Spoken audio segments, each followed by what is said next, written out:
Well, it's October, and I think you know what that means. It's spooky season, baby.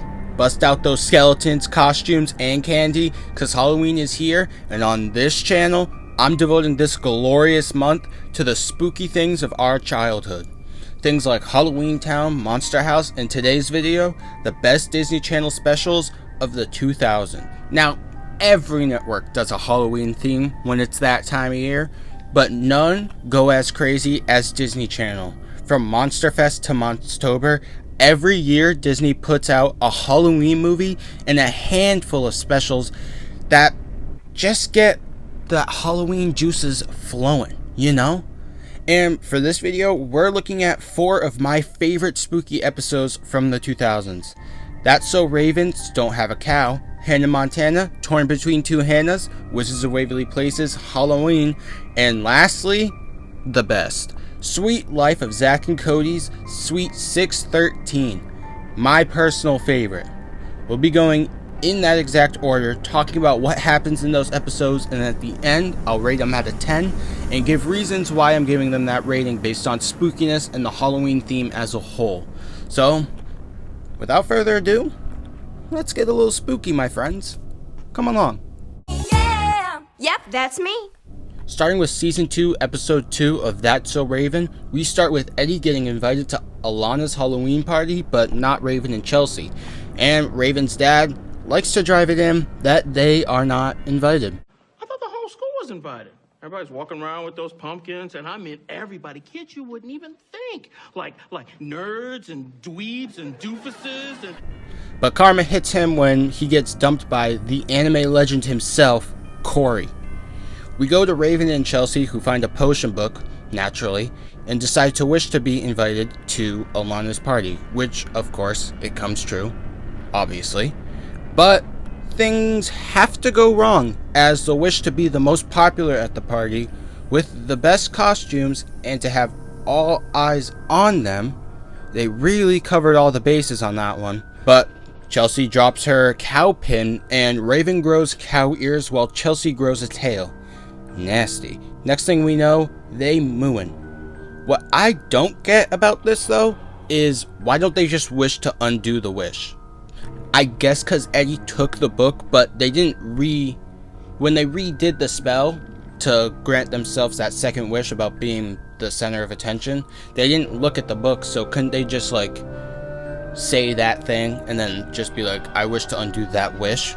But, you know, Eddie took the book, so it kinda makes sense. So I digress.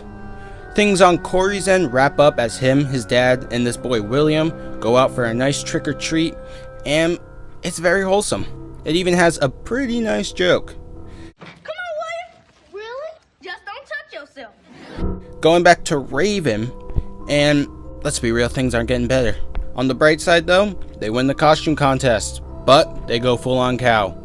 Overall, the spookiness of the cow transformations and the wholesomeness of the Corey dad subplot, I give this a solid 8 out of 10 on the spooky scale. It's really good, and yeah, you should watch it. I'm not a professional critic, so bear with me. Mix it all together and you know that it's the best of both worlds. Next up, we go to Season 1, Episode 17 of Hannah Montana. This one doesn't start out with super big Halloween vibes. I didn't actually think it was on Halloween, and you probably wouldn't know unless you noticed the candy corn behind, I think it was Lily or Oliver, one of the two. But regardless, we start with Miley getting some bad news as her cousin Luann is coming to visit. Oh, God. Stupid blonde. Nothing to this clip, I just thought it was pretty funny. And of course, Luann is also played by Miley Cyrus. She comes to stay with them, and Miley is obviously filled with haterade. Now, it's a little tropey. Everyone loves Luann, and Hannah, or Miley, is crazy. Pretty simple. Later, this human basketball rolls in and challenges the Stewarts to further spook up their house. Miley, through a guilt trip, decides to invite Luann, but surprise, she's evil. What? Who would have thought? I am shocked. The Stewarts step up their game though, only to be punked by Mr. Happy Pumpkin Man. But honestly, if I were a parent, I'd be a lot more cautious of the jolly dude inviting kids to his house than I would be these guys trying to scare kids. Just gives me some bad vibes, you know? They grab Luann, or Hannah, and Oliver pulls a 100 IQ move. I know how to tell which is the real Miley. Both of you kiss me. Okay. Ew. That's Smiley. That's a lot of damage. We end the episode with karma and all is well. Honestly, I don't know, I didn't feel the Halloween in this episode, if I'm being honest with you. It wasn't supernatural. It wasn't like, you know, fun, spooky nonsense. It was just kind of basic. Like, I can see this episode being any type of regular episode. Like, the fact that it's just in Halloween is just kind of coincidental, I guess. So, I'm gonna give it a 7 out of 10. You know, that's just how I feel. That's my emotion. Yeah. Everything is not what it seems. Now, we're with Wizards. So, you know it's gonna be pretty good. Right? Yeah, I ain't even gonna cap. It's pretty good. Season 3, Episode 2 is simply named Halloween. Creative. The episode starts with misuse of magic and a lame-ass haunted house. Everybody knows that pumpkins don't have blood, Max. Yes, I do, Alex. What do you think they make the pies out of? The inside stuff. Halloween! Again, I just like that clip. Nothing to it. A guy in a suit comes by and challenges them to make their haunted house scarier. So, to get the subway station spooked up, Alex and Harper go to the ghost world to scoop up some ghosts and set up their haunted house. The ghosts turn out to be the lamest thing ever, and Max decides to cheer everyone up. Justin, give me a beat. No. Good enough.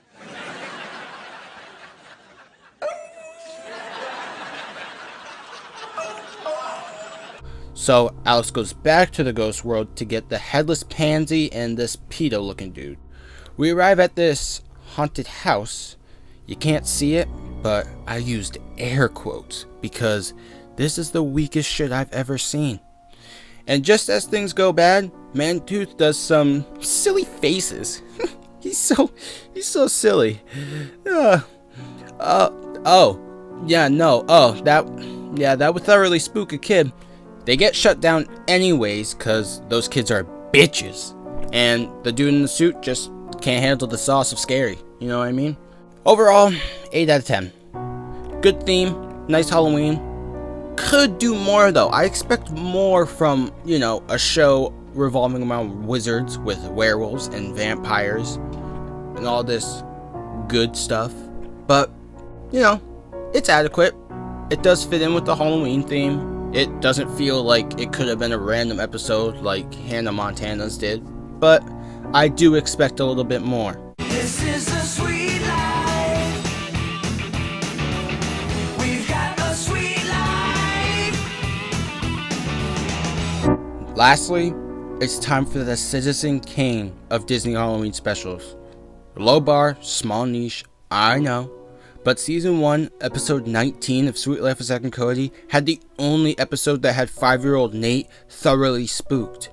Though, I don't think it was that hard. I mean, the shadow from Bear in the Big Blue House haunts me to this day. Anyway, this episode is called The Ghost of Suite 613, and it's about the ghost in Suite 613. We start off with Zack spooking the ass off of Cody, and then we hear tales from Muriel and Mr. Mosby, about how they had encounters with the ghost, same with in London. And Maddie is obviously in denial because you have to have one character who's in denial. But honestly, I feel for Mr. Mosby in this situation. Dented his fro, never able to oogie boogie oogie again. That's just sad. Anyway, they go into the suite, and if I'm being for real, this room is low-key scary. You wouldn't catch me dead in there, even in the day. Like, no chance. Anyway, Zack and Cody bet whoever stays in the suite the longest wins a whopping $5, which is 5 more than I have, but still. Arwen arrives with a vacuum lamp, and this happens. If I was a child, I might have peed, but I'm a big boy, so I'm not scared. I'm not, I promise. Ugh. They decide to help the ghost get to heaven or whatever, and this is when the spook meter goes to a 10.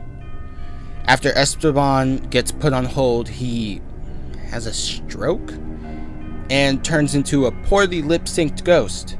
After saying the P word and London being greedy, Zach becomes the last man standing. He gets traumatized, but it's just a prank, so let's chill out. The episode ends with Cody winning the bet, but then they actually meet the ghost. Cool beans, man. Cool beans. Now this is a 10 out of 10. It's scary enough for kids. Not me though. I'm chilling.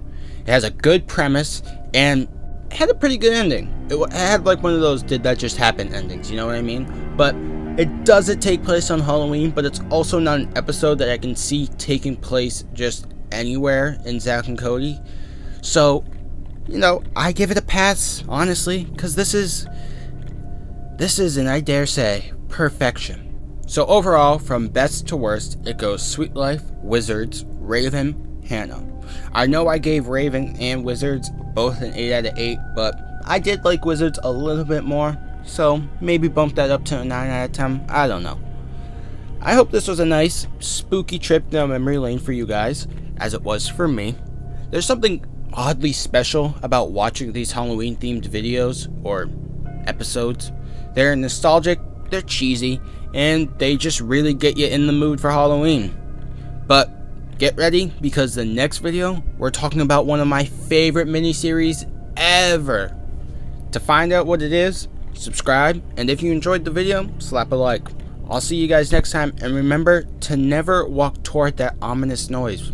It can only end poorly for you.